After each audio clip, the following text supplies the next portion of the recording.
শুকর আলহামদুলিল্লাহ খুব ভালো লেগেছে। এবার এই পবিত্র ঈদুল আজহা আমরা মাননীয় প্রধান উপদেষ্টার সাথে একই সাথে জামাতে অংশগ্রহণ করেছি। একটা প্রশান্তির ছায়া, সবখানে কোনো পেরেশানি নেই, ভয়ভীতি নেই, মানে সবাই স্বাধীনভাবে নামাজ পড়তে এসেছে। আলহামদুলিল্লাহ কোনো রকম কোনো কষ্ট নেই, কোনো আগে যে একটা টেনশন ছিল সেটা এখন নেই। সবার তুলনায় আপনার পাঞ্জাবিটা একটু ব্যতিক্রম আসলে।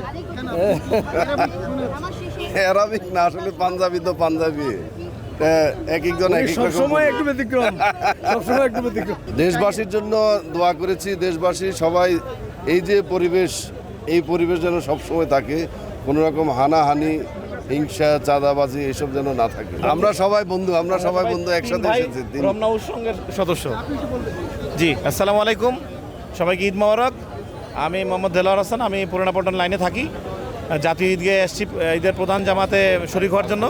সবসময় চেষ্টা করি ঈদের প্রধান জামাতে শরীক থাকতে, আর ভালো লাগছে। সম্মানিত প্রধান উপদেষ্টা ডক্টর মোহাম্মদ ইউনূস স্যার এখানে এসেছিলেন এবং খুব সুন্দর পরিবেশে আজকের এই প্রধান জামাত হয়েছে। আমাদের যদিও আশঙ্কা ছিল, মেঘাচ্ছন্ন একটা ভাব ছিল, ওয়েদার ফোরকাস্টে মানে রিপোর্টও ছিল বৃষ্টি হওয়ার, কিন্তু এখন একেবারেই রৌদ্রোজ্জ্বল একটা সুন্দর সকালে আমরা নামাজ পড়তে পেরেছি। এই জন্য মহান রাব্বুল আলামিনের শুকরিয়া।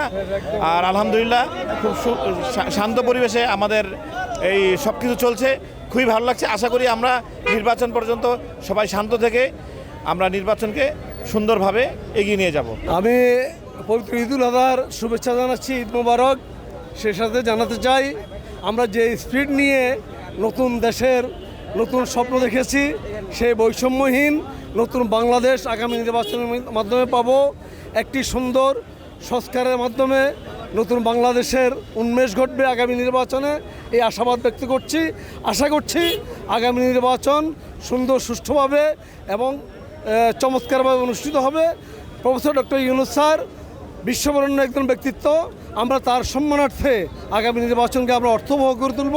এবং তার আগে আমি ব্যক্তিগতভাবে দেশবাসীর কাছে নিবেদন করব, আমরা সংস্কার যেন চাই।